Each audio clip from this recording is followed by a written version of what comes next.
저는 핵심가치 덕목 함양훈련 동양의유학과 대학의 인성교육에 대해서 말씀드리겠습니다. 인성교육에서 말씀 많이 하지만 인성에 대해서 잘 접근이 안 되는 것 같은 것도 있는데요. 인성하면 이제 다른 동물과 구별되는 품성입니다. 동물 여러 가지 우리가 흔히 인간을 좀 피할 때 개나 돼지 이런 식으로 하는데 개나 돼지와 비교되는 품성이 인성이라고 볼 수 있는데요. 인성은 이제 다른 말을 하면은 이제 우리가 흔히 많이 쓰는 싹수 말을 씁니다. 싹수 없다 말 쓰죠. 싹수가 늘었다. 또 하나 쓰는 것은 그 싸가지입니다. 싸가지는 이제 싹과 아지는 좀 아주 어린 풀이라고 하죠. 강아지, 망아지 뭐 그런 데 쓰는 것들이죠. 성아지, 네. 싸가지, 싹이 좀 없다. 어린 싹이 그렇다. 싸가지가 없다는 뜻이죠. 또 하나는 제가 이렇게 좀 추측하는데요. 사가지. 우리 동양에서는 이제 오름이 있습니다. 오름 중에서 이제 인의예지 있죠. 인의예지.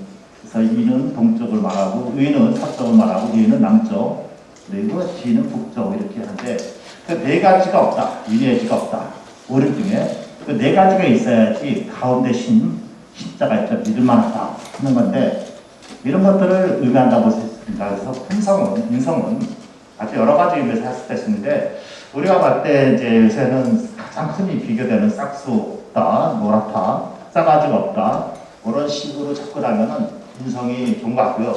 왜 인성교육법이 제기되었는가? 일단은 이제 인성교육법 제기된 것은 정치권에서 일어난 걸로 알고 있습니다. 그래서 전직 대통령에 대해서 그냥 법적 판결도 없는 상태에서 누구시 이렇게 미리 말했다는 사람이 있습니다. 또 판결되고 박탈되면은 그럴 수 있는데 자꾸 자파적인 분을 대해서 이제 시라고 이렇게 표현한 거 그래서 극적 분들이 상당히 여러 가지로 고민을 많이 했고요. 또 하나는 세월호 사건 때 이게 세월호가 14년대 발생했는데 15년 때 이게 개정됐습니다. 세월호 사건을 보면서 과연 인성이란 무엇인가? 그래서 법적 이전에, 법적 테두리 이전에 사람으로서 기본적인 자세와 태도는 무엇이어야 되는가? 그것 때문에 많은 사람들이 고민했다고 볼 수 있고요. 또 한 가지 요소는 요새 젊은 사람들은 기성세대를 비판하기 때문에 비난하죠. 부정하기 때문에 기성세대를 대하는 방식이 상당히 좀 약합니다. 그러니까 기성세대와 서로 호흡을 같이 할 수 없어서 여러 가지 소통이 안 된다는 것이죠. 그래서 우리가 사회 침출도 어렵고요. 여러 가지 문제가 발생하기 때문에 그 기성세대와의 그 교감을 활발히 할 수 있는 차원으로 이렇게 만드는 차원에서 인성교육이 필요하다고 볼 수 있다고 볼 수 있습니다. 그럼 인성교육법에서는 뭘 제시하고 있느냐? 가장 중요한 것은 핵심 가치 덕목을 제시하고 있습니다. 여기서 인성교육법 보면은 이게 제시되어 있습니다. 이해와 효, 정직, 책임, 존중, 배려, 소통, 협동 이렇게 제시되고 있는데 이것은 위에서 자세히 설명하겠습니다. 그리고 이제 이 핵심 가치 덕목을 실천하려면은 핵심 역량이 있어야 됩니다. 그 핵심 역량도 이제 대학에서 가장 중요하게 생각하고 그래서 교육받고 있는데 이 부분에서 설명드리도록 하겠습니다. 핵심 가치 덕목은 우리나라 거는 좀 전에 말씀드렸고요. 미국에서는 이제 핵심 가치 덕목으로서 10대 덕목을 제시하고 있는데요.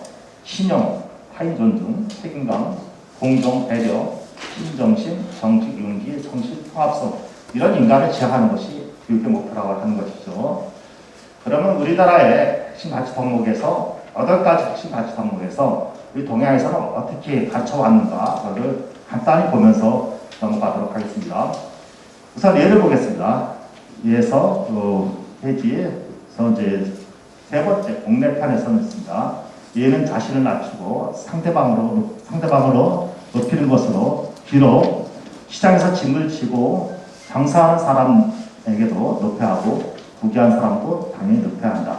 당연히 선한 사람도 높이고 부귀한 사람도 높이는 것이 예의다. 그래서 옛날부터 이렇게 예에 대해서 제시하고 있습니다. 가르치고 있다는 것이죠. 그 다음 페이지 보면은 효가 나옵니다. 가장 중요한 것은 이제 효인데요. 태생의 근본이 될 수 있는 것이죠.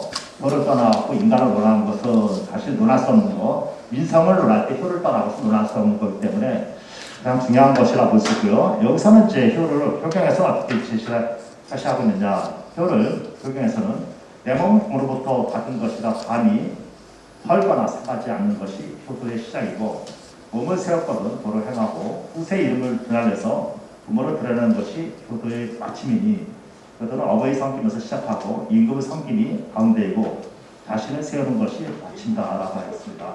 여기서 이 한 가지 효경을 보더라도 효가 무엇인지 그것은 개인과 지역사회와 국가에 대한 책임을 여기서 제시하고 있는 것으로 볼 수 있습니다. 그 다음에 소통을 보겠습니다. 소통은 네 번째 논어에서 나옵니다. 논어에서는 내가 크게 현명하다면 누구나 받아줄 것이다. 봐봐요. 내가 어지지 못하면 다른 사람과 소통이 안 되고 내가 어지면 다른 사람과 소통이 잘 된다는 것이다. 즉 소통이 안 된다는 것은 나의 문제가 있다는 것을 전부 제시하고 있습니다. 그래서 뭐 사실은 이제 젊은 사람과 기성세대가 소통이 안 된다고 하지만 혹시 또 기성세대가 문제가 있는 것이 아닌가? 물론 이제 젊은 세대한테 물어보면 기성세대가 문제가 많다.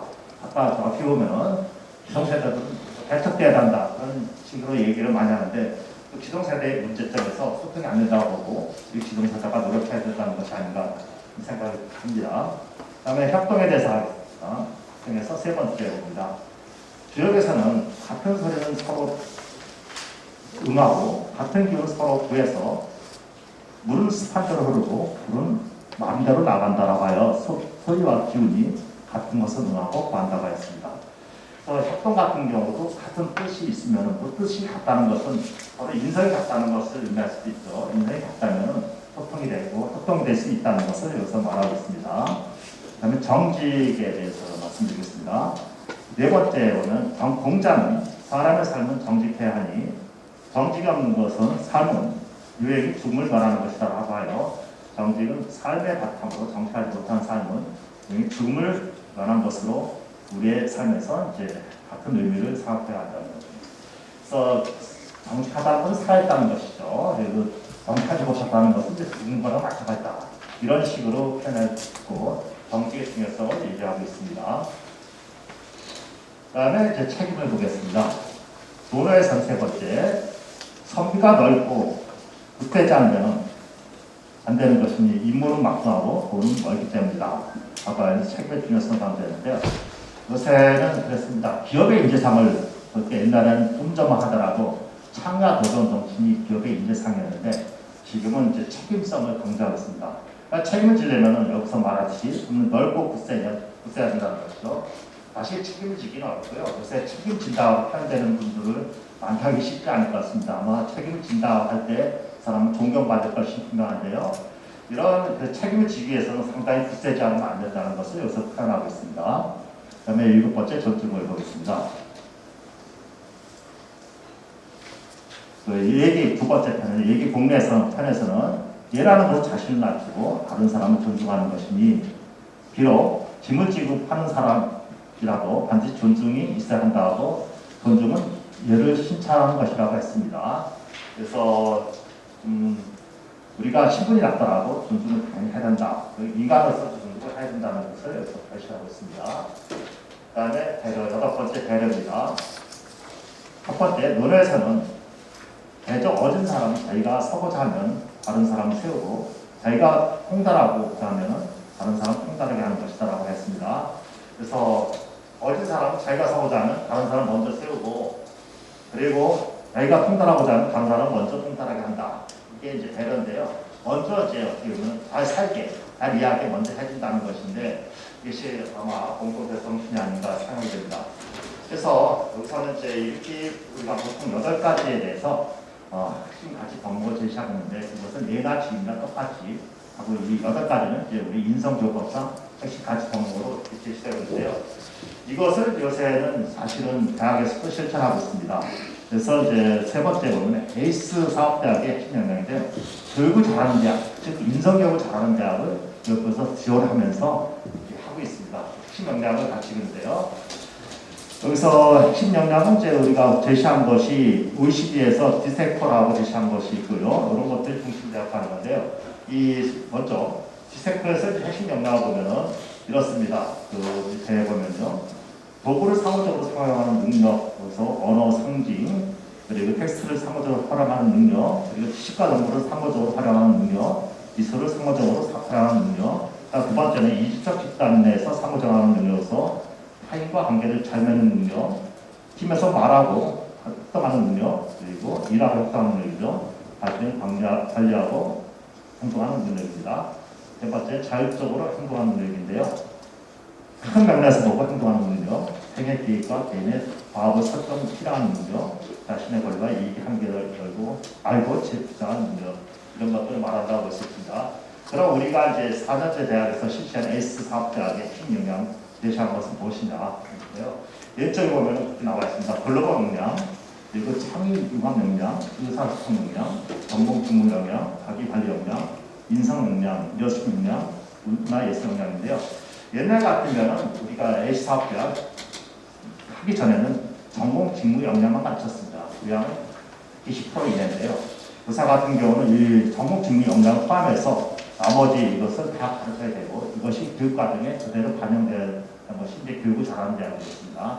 이렇게 간다면 사실은 이렇게 인성이 어느 정도 좀 좋아진다고 볼 수 있는데요. 그것이 잘 될 수 있도록 하는 것이 교육의 방향이고 우리 대학에서 하는 방향인데요. 그래서 이제 이런 것을 실천하기 위해서 우리 대학에서는 어떻게 그 교육 방법을 어떻게 제시하고 있는지 볼 때 첫 번째는 핵심 역량 교육과정을 운영을 하고 있습니다. 그래서 이 핵심 역량을 아까 제시한 역량이죠. 8가지 역량, 이것들을 교과서에 반영하고 그리고 비교과에 반영하고 이렇게 해서 한다는 것입니다. 비교과하고 교양하고 전공을 반영하는 건데 보통 비교과 같은 경우는 100% 정도 반영할 수 있고요. 교양은 100% 반영, 전공은 20%에서 30% 반영하는데 그래서 이것이 교육 내용에 들어가야 된다는 것을 말한다고 볼 수 있겠습니다. 그럼 이제 핵심 역량 강화를 위한 대학의 교육 방법 두 번째는 비교과 교육을 활성화하는 건데요. 우리가 볼 때 이제 학생들을 교양이나 아니면 전공 같은 경우는 학점에 포함되는데 비교과 같은 경우는 학점에 들어가지 않지만 여러 가지 방향에서 학생들 교육할 수 있는 방법인데요. 뭐 도시농구라든가 또 대학 교육 방법 중에서 여러 가지가 나오는데 여기서도 나오고 있습니다. 성균관대학교에서 하는 것으로서 이제 성균관대학 모건대에서는 글쓰기 클리닉, 서강대학교 이제 시립대학과 같은 경우는 글쓰기 센터 이런 것들을 하고 있습니다. 이런 것들이 한마디로 이제 인성교육을 위한 교육 방법인데요. 전공 직무 역량을 아무리 가르쳐봤자 그 사람이 쓸 데가 없으면 그 사람은 사회를 위해서 결국은 나쁜 기능을 하게 되기 때문에 일단 사람이 되어야 된다는 것을 여기서 강조하고 3년제, 4년제 대학이나 2년제 대학 모두 사람의 품성을 기르는데 노력하고 있는 것입니다. 그래서 이런 것들이 잘 교육되면 현재 우리나라가 좀 더 좋은 방향, 발전되는 방향으로 나아갈 것이라고 기대하고 있습니다. 감사드립니다. 네, 감사합니다.